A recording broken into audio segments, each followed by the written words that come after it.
বেশি ভূমিকা বা তামহিদের দিকে আমি না গিয়ে আমার যে আলোচ্য বিষয় ইসলামের মৌলিক আকীদা। আজিজানে মুহতারাম, আমরা অল্প সময়ের মধ্যে আকীদা কোন জিনিস, আকীদা শব্দের অর্থটা কি এবং আকীদাটা যে কত গুরুত্বপূর্ণ এবং এই আকীদা বিষয়ে আমাদেরকে কেমন আকীদা রাখতে হবে, প্রকৃত ইসলামের মৌলিক আকীদাগুলো কি কি আছে, সেই বিষয়টা আজকে আমার আলোচ্য বিষয়। অতি সংক্ষিপ্তভাবে আমি এই আকীদা, ইসলামের মৌলিক আকীদার উপরে আমি আলোচনা রাখব।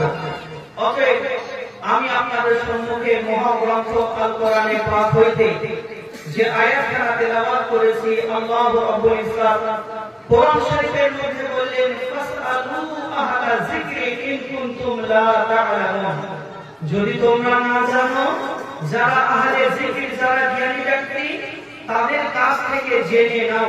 আজিজানে মুহতারাম, আজকে আমার আলোচ্য বিষয় হলো ইসলামের মৌলিক আকীদা।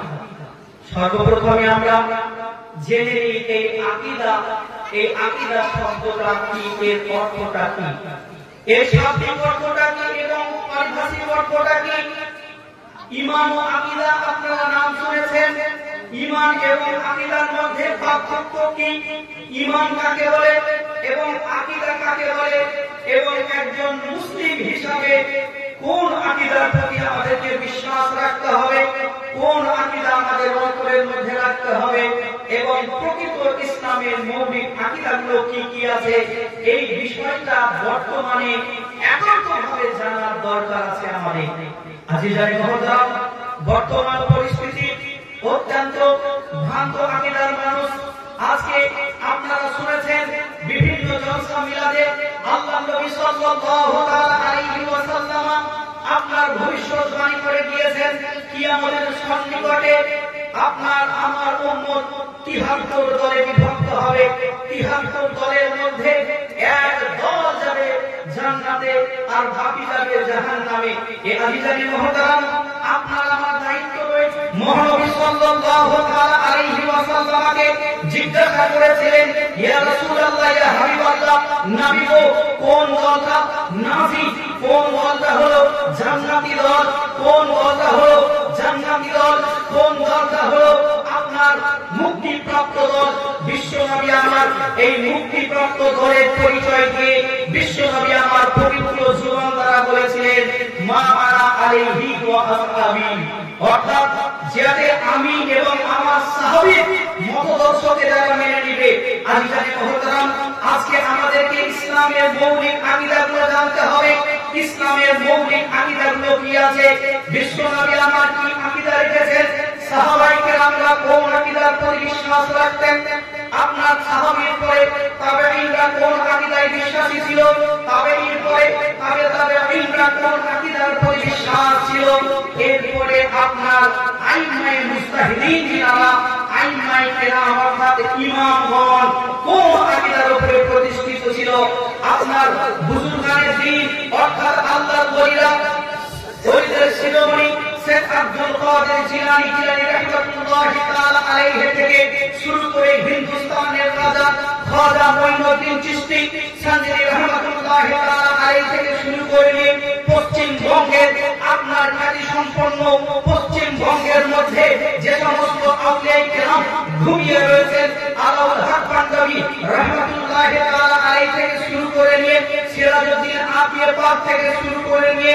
শাহ মেহবুব সাদাবাবা রাহমাতুল্লাহ তাআলা আলাইহি থেকে শুরু করে নিয়ে আলিমউদ্দিন কোরআনি রাহমাতুল্লাহ তাআলা আলাইহি থেকে শুরু করে নিয়ে এক কথায় সমস্ত আউলিয়া কেরাম কোন আকীদার উপরে প্রতিষ্ঠিত ছিলেন এবং সমস্ত মুসান্নিফিন, সমস্ত মুহাক্কিকিন, সমস্ত আপনার আইম্মায়ে কেরামরা কোন আকীদা এবং বিশ্বাসের উপরে ওনারা ছিলেন, সেই ইসলামের মৌলিক আকীদাগুলো কি রয়েছে, এটা অতি সংক্ষিপ্তভাবে আমাদের প্রত্যেকটা মুমিন মুসলমানদের সেই আকীদাগুলোকে জানা এবং তার প্রতি বিশুদ্ধভাবে আকীদা রাখা এটা আমাদের যুগের প্রয়োজন এবং এটা আপনার নৈতিক দায়িত্বের মধ্যে পড়ে।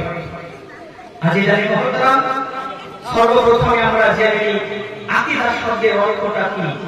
আকীদা শব্দটা আরবি শব্দ, এর আকীদা হলো এক বচন, এর বহু বচন হলো আকাঈদ, যার অর্থ শাব্দিক অর্থ হলো বন্ধন, কিন্তু পারিভাষিক অর্থ আকীদা শব্দের অর্থ হলো বিশ্বাস। এর সঙ্গে সঙ্গে আরেকটা শব্দ ব্যবহার হয় যেটার নাম হলো ঈমান। ঈমান ও আকীদা, ঈমান শব্দের অর্থ হলো স্বীকৃতি দেওয়া। আজিজানে মুহতারাম, যে বিশেষ বিষয়ের উপরে আপনি বিশ্বাস রেখেছেন, আপনার কৃতকার্যের মাধ্যম দিয়ে, আপনার আমলের মাধ্যম দিয়ে, আপনার বিশ্বাসের মাধ্যম দিয়ে যেটাকে আপনি স্বীকৃতি দিয়েছেন, ওই স্বীকৃতি দেওয়ার নাম হলো ঈমান। আজিজানে মুহতারাম, তাহলে আকীদা বিশ্বাসের নাম। আপনাকে আকীদা রাখতে হবে। ইসলামের আকীদার যে স্তম্ভগুলো রয়েছে তার মধ্য থেকে আমরা মক্তবের মধ্যে দেখবেন কায়দা পড়তে পড়তে এগুলো হাদিস থেকে সংকলন করে নেওয়া হয়েছে। হাদিস থেকে নেওয়া হয়েছে আমানতু বিল্লাহি ওয়া মালাইকাতিহি ওয়া কুতুবিহি ওয়া রুসুলিহি ওয়াল ইয়াউমিল আখিরি ওয়াল কদরি খাইরিহি ওয়া শাররিহি মিনাল্লাহি তাআলা ওয়াল বা'সি বাদাল মাউত। আজিজানে মুহতারাম, ওর প্রতি বিশ্বাস রাখা, যেটাকে তাওহীদ বলা হয়। কি বলা হয়? তাওহীদ বলা হয়। তাওহীদের বাংলা অর্থ হলো একাত্মবাদ, অর্থাৎ আমাদেরকে আল্লাহ সম্বন্ধে আকীদা রাখতে হবে। আল্লাহ সম্বন্ধে কেমন বিশ্বাস রাখতে হবে, আল্লাহ সম্বন্ধে আমাদেরকে কিরকম আকীদা রাখতে হবে, যে বিষয়ে আপনার আলোচনা করা হবে, যে বিষয়টা আপনার অন্তরে ঢুকে রাখতে হবে, এটার নাম হলো তাওহীদ। অর্থাৎ আল্লাহর প্রতি কেমন বিশ্বাস রাখতে হবে। আমানতু বিল্লাহি ওয়া মালাইকাতিহি, এবং আল্লাহর যে সমস্ত ফেরেশতা আছে তার প্রতি আপনার কেমন আকীদা রাখতে হবে। ওয়া কুতুবিহি, এবং আল্লাহ তাআলা যে সমস্ত ঐশী বাণী এই দুনিয়ার বুকে প্রেরণ করেছেন ওর প্রতি আপনাকে কেমন আকীদা রাখতে হবে। এবং ওয়া রুসুলিহি, এবং আল্লাহ তাআলা যে সমস্ত নবী এবং রাসূলগণকে প্রেরণ করেছেন সেই নবী সম্বন্ধে, অর্থাৎ রিসালাত সম্বন্ধে আপনাকে কেমন আকীদা রাখতে হবে। ওয়াল কদরি খাইরিহি ওয়া শাররিহি মিনাল্লাহি তাআলা, এবং ভাগ্য সম্বন্ধে, যে ভাগ্যটা সেই ভালো হোক কিংবা মন্দ এটা আল্লাহর তরফ থেকে এসেছে, এর প্রতি আপনাকে বিশ্বাস রাখতে হবে। এবং ওয়াল বা'সি বাদাল মাউত, এবং মৃত্যু হওয়ার পরে যেটাকে পুনরুত্থান বলা হয়, আবার পুনর্জীবিত করা হবে, হাসরের ময়দানে আবার আপনি জমা হবেন, এটাকে বাংলাতে পুনরুত্থান বলা হয়। এর প্রতি আপনাকে বিশ্বাস রাখতে হবে। এই সমস্ত সাতটা জিনিস বলা হয়েছে, ঈমানের স্তম্ভ বলা হয়েছে, আকীদার স্তম্ভ বলা হয়েছে। এবারে আমরা একটু ডিটেইলসে যাই। তাওহীদ আপনাকে কেমন আকীদা রাখতে হবে, আল্লাহর একাত্মবাদের উপরে আপনার কেমন আকীদা রাখতে হবে। আমরা ইসলামের মূল মন্ত্র কালিমা লা ইলাহা ইল্লাল্লাহু মুহাম্মাদুর রাসূলুল্লাহ করে থাকি, যার এক পাল্লা হলো তাওহীদের এবং দ্বিতীয় পাল্লা হলো রিসালাতের প্রতীক। আজিজানে মুহতারাম, আল্লাহ সম্বন্ধে আপনাকে এটাই রাখতে হবে, আকীদা রাখতে হবে যে আল্লাহ হলেন আমাদের স্রষ্টা, আল্লাহ হলেন আমাদের মাবুদ। উপাসনা আরাধনা একজনেরই, শুধুমাত্র আল্লাহ। আল্লাহ ব্যতীত কারো উপাসনা আরাধনা করা চলবে না। আল্লাহ সম্বন্ধে কি আকীদা রাখতে হবে? আমাদেরকে এক আকীদা রাখতে হবে যে আল্লাহ ব্যতীত কারো ইবাদত করা চলবে না। আল্লাহ ব্যতীত যদি কাউকে ইবাদতের উপযুক্ত ভাবা হয়, আল্লাহ ব্যতীত যদি কোনো কাউকে ইবাদতের যোগ্য বলে কোনো ব্যক্তি যদি ইবাদত করে, কোনো ব্যক্তি যদি তাকে সেই তাওহীদের মধ্যে তাকে আল্লাহ শরীক করে নেয়, আজিজানে মুহতারাম, এটাকে বলা হচ্ছে শিরক করেছে। আর আল্লাহ তাআলা কোরআন শরীফের মধ্যে এসেছে, আল্লাহ তাআলা বড় ছোট যদি আল্লাহ চান সমস্ত গুনাহকে আল্লাহ ক্ষমা করে দিবেন, কিন্তু এমন একটা গুনাহ আছে যেটার নাম হলো শিরক। যারা আল্লাহর সঙ্গে অংশীদার স্থাপন করেছে, আল্লাহ তাআলা তাদেরকে কখনো ক্ষমা করবেন না। আজিজানে মুহতারাম, এই জন্য আমাদেরকে ভয়ঙ্কর শিরক থেকে বেঁচে থাকতে হবে। আর আল্লাহর প্রতি, আল্লাহর একাত্মবাদের প্রতি আমাদেরকে বিশ্বাস রাখতে হবে। আল্লাহ হামেশা সে হ্যাঁ और हमेशा रहेगा। আল্লাহ সদা সর্বদা ছিলেন, সদা সর্বদা থাকবেন, আল্লাহর কখনো শেষ নেই, এমন কোন সময় হবে না যে সময় আল্লাহ তাআলা থাকবেন না। আমাদেরকে এই আল্লাহ সম্বন্ধে এই আকীদা রাখতে হবে। ইসলামের এই মৌলিক আকীদাগুলোর মধ্যে এটাই আকীদা রাখতে হবে তাওহীদের প্রতি, যে রুজির মালিক হলো আল্লাহ, ইজ্জতের মালিক হলো আল্লাহ, সম্মানের মালিক হলো আল্লাহ। আল্লাহ তাআলা কাউকে জন্ম দেয়নি, আর আল্লাহ তাআলা কেউ জন্ম দেয়নি, অর্থাৎ আল্লাহর না কোনো বাপ আছে, না আল্লাহর কোনো বেটা আছে, না আল্লাহ তাআলা কোন রকমের কোন রিশতেদার অর্থাৎ আত্মীয় স্বজন আছে, অর্থাৎ আল্লাহ তাআলার কোন পুত্র নেই, আল্লাহ তাআলার কোন সন্তান নেই, আল্লাহ তাআলার কোন বাপ নেই, আল্লাহ তাআলার কোন চাচা নেই। আল্লাহ তাআলা আপনার জন্ম থেকে পবিত্র, অর্থাৎ আমাদেরকে এই আকীদা রাখতে হবে যে আল্লাহ তাআলাকে কেউ জন্ম দেয়নি এবং আল্লাহ তাআলা কাউকে জন্ম দেননি, বরং আল্লাহ তাআলা আমাদেরকে সৃষ্টি করেছেন, জন্ম দেননি। অর্থাৎ আমাদেরকে কে জন্ম দিয়েছেন? আমাদের পিতামাতা আমাদেরকে জন্ম দিয়েছেন, কিন্তু আমাদেরকে সৃষ্টি করেছেন আমাদের স্রষ্টা, আমাদের আল্লাহ। এই আল্লাহর প্রতি আমাদেরকে বিশ্বাস রাখতে হবে। এই ধরনের বিশ্বাস আমাদেরকে রাখতে হবে। আমাদেরকে বিশ্বাস রাখতে হবে আল্লাহ তাআলা সমস্ত ত্রুটি থেকে মুক্ত। আল্লাহ তাআলা মিথ্যা কথা বলতে পারে না। বর্তমানে আপনার মুতাজিলা থেকে শুরু করে নিয়ে কিছু খারিজি এবং শিয়া মতদর্শ থেকে শুরু করে নিয়ে আরো বাতিল ফিরকারা ওয়াহাবিয়া থেকে শুরু করে নিয়ে আপনার যারা নিজেকে আসহাবুল আহম বলে দাবি করে থাকে, জাহান্নামী ফিরকা, ওরা বলতে থাকে আল্লাহ তাআলা মিথ্যা কথা বলতে পারে কিন্তু মিথ্যা বলে না। আজিজারে মুহতারাম, এই শিরকি আকীদা থেকে আপনাদেরকে বেঁচে থাকতে হবে। অর্থাৎ আল্লাহ হলেন মিথ্যা থেকে পবিত্র, আল্লাহ তাআলার সঙ্গে মিথ্যা সম্পর্ক হতেই পারে না। আল্লাহ তাআলা ওয়াজিবুল বিল ওজুদ, সাদিকুল বিল ওজুদ, অর্থাৎ আল্লাহ তাআলা সত্য এবং আল্লাহ তাআলার প্রতি মিথ্যা হতেই পারে না। এই আকীদা আমাদেরকে রাখতে হবে। আজিজারে মুহতারাম, তার সঙ্গে সঙ্গে আমাদেরকে কি আকীদা রাখতে হবে? তাওহীদের যে আকীদা, সেই আল্লাহর একাত্মবাদের প্রতি আকীদা। এরপরে আমরা চলে যাই ফারিস্তা। ফারিস্তা সম্বন্ধে আমাদেরকে কি আকীদা রাখতে হবে? ফারিস্তা হলো আল্লাহ তাআলার একটা মাখলুক। যেমন আল্লাহ তাআলা মানুষকে সৃষ্টি করেছেন, যেমন আল্লাহ তাআলা জিন জাতিকে সৃষ্টি করেছেন, ওইরকমই আল্লাহ তাআলা ফারিস্তাকেও সৃষ্টি করেছেন। যে ফারিস্তা তাকলিক হয়েছে নূর দিয়ে, যে ফারিস্তাকে বলা হয় নূরি মাখলুক। আল্লাহ তাআলা ফারিস্তাকে না পুরুষ তৈরি করেছেন, না মহিলা তৈরি করেছেন। ফারিস্তাদের খাওয়া দাওয়ার প্রয়োজন হয় না। ফারিস্তারা নিজ কাজে আল্লাহর হুকুম মোতাবেক রত থাকে। কিছুজন ফারিস্তা আছে যাকে আল্লাহ তাআলা প্রচুর অসংখ্য ফারিস্তা, তার মধ্যে থেকে পরিচিত চারখানা ফারিস্তার নাম আমরা জানি।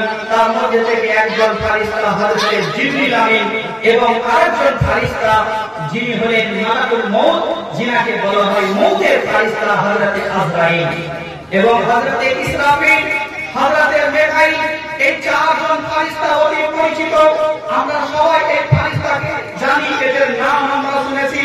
আজিজারে মুহতারাম, ফারিস্তা সম্বন্ধে আমাদের এই আকীদা রাখতে হবে যে ফারিস্তারা হলেন নূরি মাখলুক, আল্লাহ তাআলার সৃষ্টি। আল্লাহ তাআলা তাদেরকে এক একজনকে একটা ডিপার্টমেন্ট দিয়ে তাদেরকে কাজে রত রেখেছে এবং তারা সেই কাজে আছে। এবার যদি কেউ বলে ফারিস্তা বলে কোনো অস্তিত্ব নয়, ফারিস্তা হলো নেকি এবং বদির নাম, তাহলে এই আকীদাটা হলো ভ্রান্ত আকীদা। সঠিক আকীদা হলো এটাই যে ফারিস্তা হলো আল্লাহ তাআলার মাখলুক, যে মাখলুকটা হলো নূরি মাখলুক, অর্থাৎ আল্লাহ তাআলার নূর দিয়ে আপনার কিছু বান্দাকে সৃষ্টি করেছেন যে ফারিস্তা। এই ফারিস্তা সম্বন্ধে আমাদেরকে এই আকীদা রাখতে হবে। ওয়া কুতুবিহি, এবং আমাদেরকে আল্লাহ তাআলা সর্বযুগে মানুষকে হেদায়েতের পথে পরিচালনা করার জন্য সর্বযুগে আল্লাহ তাআলা নবী এবং রাসূলগণকে প্রেরণ করেছেন। তার মধ্য থেকে আল্লাহ তাআলা গাইড বুক হিসাবে কিছু ঐশী বাণী অর্থাৎ আল্লাহর কিতাব, আসমানী কিতাব অবতীর্ণ করেছেন। এর সংখ্যা 200 অধিক বলা হয়েছে। তার মধ্যে থেকে চারখানি কিতাব অতি পরিচিত। এই চারখানি কিতাব হলো, এক নম্বর হলো তাওরাত, তারপরে হলো জবুর, তারপরে ইনজিল এবং সর্বশেষ আল্লাহর ঐশী বাণী হলো আল কোরআন। তাওরাত নাযিল হয়েছে হযরত মূসা নবীর উপরে, জবুর নাযিল হয়েছে হযরত দাউদ আলাইহিস সালামের উপরে এবং ইনজিল নাযিল হয়েছে হযরত ঈসা আলাইহিস সালামের উপরে এবং সর্বশেষ নবী, আপনার নবী, আমার নবী, দুলহার খালসা নবী মুহাম্মদ রাসূলুল্লাহ সাল্লাল্লাহু আলাইহি ওয়াসাল্লামের উপরে যে ঐশী বাণী অবতীর্ণ হয়েছে সেটার নাম হলো আল কোরআন। অর্থাৎ আমাদেরকে সমস্ত কিতাবের প্রতি ঈমান রাখতে হবে, সবগুলো নির্ভুল এবং আল্লাহর কিতাব। তার মধ্য থেকে আল কোরআনের প্রত্যেকটা অক্ষরে অক্ষরে, প্রত্যেকটা জাবার জেরের প্রতি আমাদেরকে ঈমান রাখতে হবে। কেউ যদি, কোনো ব্যক্তি যদি কোরআন শরীফের একটা অক্ষরকে অস্বীকার করে, ওই ব্যক্তি মুমিন থাকবে না, ঈমান থেকে হাত ধুয়ে দিবে। অর্থাৎ আমাদেরকে কোরআনের একদম সূরা ফাতিহা থেকে শুরু করে নিয়ে সূরা নাস পর্যন্ত এর সমষ্টির নাম হলো আল কোরআন। এই প্রত্যেকটা আয়াতের প্রতি আমাদেরকে ঈমান রাখতে হবে। আজিজানে মুহতারাম, সেগুলো হলো আসমানি কিতাব। এরপরে কি আছে? ওয়া রাসূলিহি, এবং আল্লাহর রাসূলের প্রতি আমাদেরকে ঈমান রাখতে হবে। 1,24,000 মতন করে 2,24,000 নবী এবং রাসূলগণকে আল্লাহ তাআলা এই দুনিয়ার বুকে পাঠিয়েছেন। সর্বপ্রথম নবী এসেছেন, প্রথম নবীর নাম হযরত আদম আলাইহিস সালাম এবং সর্বশেষ নবী হিসাবে বিশ্ব নবী মহানবী সাল্লাল্লাহু আলাইহি ওয়াসাল্লামকে মহাসংস্কারক হিসাবে নবীদের নবী করে বিশ্ব নবীকে প্রেরণ করেছেন। আজিজানে মুহতারাম, সমস্ত নবীর প্রতি আমাদেরকে আকীদা রাখতে হবে, রিসালাতের প্রতি আকীদা রাখতে হবে এবং তার সঙ্গে সঙ্গে বিশ্ব নবী মহানবী সাল্লাল্লাহু আলাইহি ওয়াসাল্লামকে আমাদেরকে মেনে নিতে হবে। বিশ্ব নবী ছিলেন অতুলনীয় মহামানব। বিশ্ব নবী আমার সর্বোত্তম ব্যক্তি ছিলেন। পৃথিবীর বুকে আল্লাহ তাআলা যত সৃষ্টি করেছেন, সমস্ত সৃষ্টি জগতের মধ্যে, সমস্ত সৃষ্টির মধ্যে মানুষকে উত্তম সৃষ্টি করে পাঠিয়েছেন এবং মানুষের ভিতরে যারা আম্বিয়া কিরাম অর্থাৎ নবীগণকে আল্লাহ উত্তম করেছেন এবং নবীদের মধ্যে সর্বোত্তম করে বিশ্ব নবীকে পাঠিয়েছেন। অতএব আমাদের এই আকীদা রাখতে হবে, বিশ্ব নবী হলেন সবচাইতে সম্মানী, বিশ্ব নবী হলেন আল্লাহর পরে পরে সবচাইতে সম্মানী ব্যক্তিত্ব। বিশ্ব নবীর প্রতি আমাদেরকে ভালোবাসা রাখতে হবে। অতএব আমাদেরকে এই আকীদা রাখতে হবে, বিশ্ব নবী মহানবী সাল্লাল্লাহু আলাইহি ওয়াসাল্লামকে সারা জগতের জন্য রহমত স্বরূপ প্রেরণ করেছেন। আমাদেরকে এই আকীদা রাখতে হবে, বিশ্ব নবী মহানবী সাল্লাল্লাহু আলাইহি ওয়াসাল্লামকে গোটা পৃথিবীর জন্য টিচার করে পাঠিয়েছেন। অতএব বিশ্ব নবী সমস্ত জ্ঞানের অধিকারী ছিলেন। অর্থাৎ আল্লাহ তাআলা নবীকে মা কানা ইয়ামা ইয়াকুন, অর্থাৎ যা কিছু হবে এবং যা কিছু হয়েছে সমস্ত কিছুর জ্ঞান নবীকে শিখিয়েছেন। অতএব নবীকে সর্বজ্ঞানী হিসাবে আমাদেরকে আকীদা রাখতে হবে। ভ্রান্ত আকীদা হলো বর্তমান সমাজে বিশ্ব নবীর উপরে এই উম্মি শব্দের অপব্যাখ্যা করতে গিয়ে বিশ্ব নবীকে আপনার নিরক্ষর পর্যন্ত ব্যাখ্যা দিয়েছে, এমনকি কিতাবের মধ্যে লিখেছেন। বলেন নাউজুবিল্লাহ। যে ব্যক্তিটা গোটা পৃথিবীর টিচার হিসাবে আনা মুসলিমান বলছে, আমি একজন টিচার হিসাবে প্রেরিত হয়েছি। নবী বলছেন, আমাকে আল্লাহ তাআলা গোটা পৃথিবীর জন্য শিক্ষক করে পাঠিয়েছেন। এই আজিজানে মুহতারাম, কে পাঠিয়েছেন? বিশ্ব নবীকে পাঠিয়েছেন। কে? আল্লাহ তাআলা পাঠিয়েছেন। তাহলে আল্লাহ তাআলা নবীকে যখন শিক্ষক হিসেবে পাঠিয়েছেন, তাহলে নবী শিক্ষিত হবেন না নিরক্ষর হবেন? জি, শিক্ষিত হবেন। ঈমানিয়ত আমাদের দায়িত্ব। অতএব উম্মির অপব্যাখ্যা করে যারা নবীকে নিরক্ষর বলে, এটা হলো ভ্রান্ত আকীদা।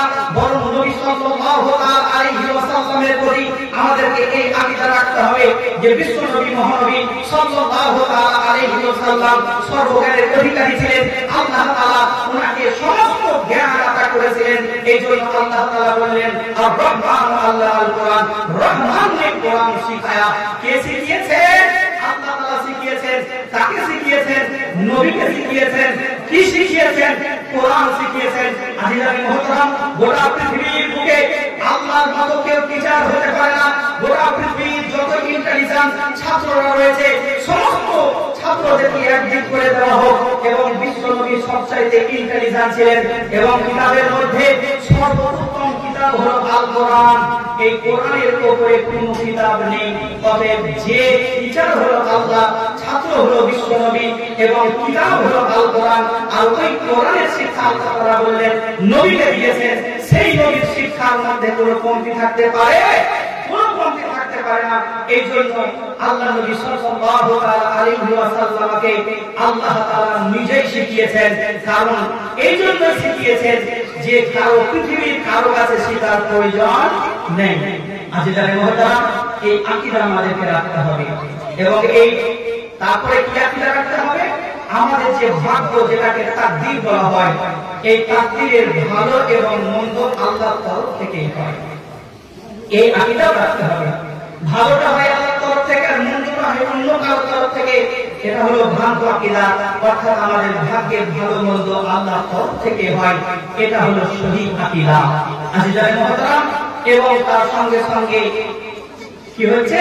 তার সঙ্গে সঙ্গে পুনরুত্থান, যেটাকে বলা হয়েছে, মানুষ ইন্তেকাল করবে, কবরে যাবে, এমন একটা সময় আসবে কিয়ামতের সন্নিকটে আপনার কিয়ামত যখন হবে, কিয়ামতের পরে হযরত ইসরাফিল আলাইহিস সালামকে আবার সিংহায় ফুঁক দেওয়া হবে আর নিজ নিজ কবর থেকে উঠে মানুষ হাসরের ময়দানের দিকে দৌড়াতে থাকবে। এটাকে বলা হয় পুনরুত্থান, অর্থাৎ আবার জীবিত হয়ে হাসরের ময়দানে জমা হওয়া। এর প্রতি আমাদেরকে আকীদা বা বিশ্বাস রাখতে হবে। আজিজানি মুহতারাম, আমি বলতেছিলাম ইসলামের মৌলিক আকীদাগুলো কি কি। এই ইসলামের স্তম্ভ এবং ইসলামের আকীদার যে স্তম্ভগুলো আমি বর্ণনা করলাম, এই সমস্ত বিষয়গুলোর প্রতি আমাদেরকে খাঁটিভাবে একদম পুঙ্খানুপুঙ্খভাবে এর শিক্ষা অর্জন করে এর প্রতি সঠিক আকীদা আমাদেরকে রাখতে হবে। আজিজানি মুহতারাম, বিশ্বনবী মহানবী সাল্লাল্লাহু আলাইহি ওয়াসাল্লাম যে পথ এবং মত আমাদেরকে দিয়েছেন, সেই পথ মত আমাদেরকে অবলম্বন করতে হবে।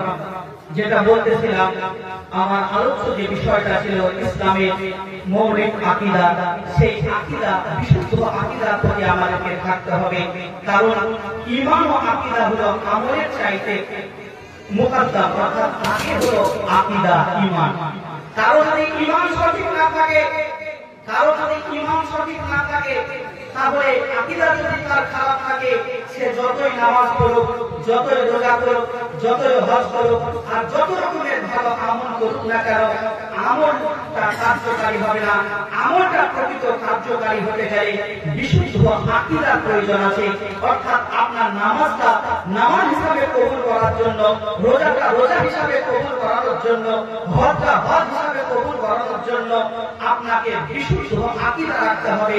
আপনার যদি নবীর প্রতি আপনার ভ্রান্ত আকীদা থাকে, আপনার আল্লাহর প্রতি যদি আপনার ভ্রান্ত আকীদা থাকে, আপনার ফেরেশতার প্রতি আপনার ভ্রান্ত আকীদা থাকে, শেষ দিবসের প্রতি আপনার ভ্রান্ত আকীদা থাকে, আপনি যদি শিরক ও বিদআতে লিপ্ত থাকেন, তাহলে আপনার ঈমানটাই থাকবে না। আর যখন আপনার ঈমান থাকবে না, তখন আপনার আমলটা কার্যকারী হবে না। কারণ ঈমান আগে, এরপরে আমল। আজিজানি মুহতারাম, এই জন্য আমাদেরকে বিশুদ্ধ আকীদা, সহিহ সুন্নি আকীদা, আহলে সুন্নাত ওয়াল জামাতের আকীদা, মাতুরিদি আকীদার প্রতি অটল থাকতে হবে। কারণ এই আকীদার প্রতি বুজুর্গানে দ্বীনেরা ছিল, সালফে সালেহিনেরা ছিলেন এবং সমস্ত বড় বড় আইমায়ে কেরামরা সেই আকীদা এবং বিশ্বাসের প্রতি ছিল। অতএব সাধারণ মানুষ আজকে আমাদেরকে সেই আকীদার প্রতি আমাদেরকে বিশ্বাসগুলো রাখতে হবে। আজকে ভ্রান্ত আকীদা থেকে আমাদেরকে বেঁচে থাকতে হবে। অতএব এটা ঈমানি দায়িত্ব আছে, সঠিক আকীদাটাকে গ্রহণ করা এবং আকীদাটাকে বিশুদ্ধ করে নিয়ে আপনি আমল করবেন এবং শিরক এবং বেদাত মুক্ত যখন আপনার আকীদাটা হবে, তখনই আপনার ইবাদতের মধ্যে আলাদা একটা টেস্ট এবং এর মজাটা আপনি আলাদা পাবেন। আর আপনি যদি শিরকে ডুবে থাকেন, আপনি যদি বেদাতে ডুবে থাকেন, আপনি যদি হারামকারীতে ডুবে থাকেন, আপনি নামাজও করছেন, আপনি শিরকি আকীদা নিয়ে, আপনি রোজা করছেন শিরকি আকীদা নিয়ে, তাহলে আপনার রোজা কার্যকারী হবে না।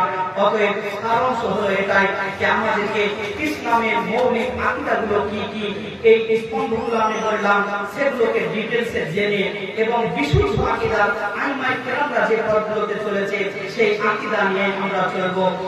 নতুন কিছু আকীদা আমরা গ্রহণ করব না। আল্লাহ রাব্বুল ইজ্জাত যেন আমাদের সকলকে সঠিক আকীদার উপরে প্রতিষ্ঠিত থেকে আল্লাহ রাসূলের প্রতি মহব্বত এবং ভালোবাসা রেখে আমরা একে অপরের ভাই ভাই হিসাবে সামাজিকভাবে আমরা বেঁচে থাকতে পারি এবং ইজ্জতের সহিত দুনিয়াতে বসবাস করতে পারি এবং আখিরাতেও যেন আমরা সম্মানী হই। এবং সকলের আমি সুস্থতা কামনা করে আজকে এই বক্তব্যের সমাপ্তি ঘোষণা করলাম। মামা আলাইনা ইল্লাল বালাগ। বড় ভাষার মধ্যে হয়ে থাকে গুরুত্ব আমি ক্ষমা প্রার্থী। আসসালামু আলাইকুম ওয়া রাহমাতুল্লাহি ওয়া বারাকাতুহু।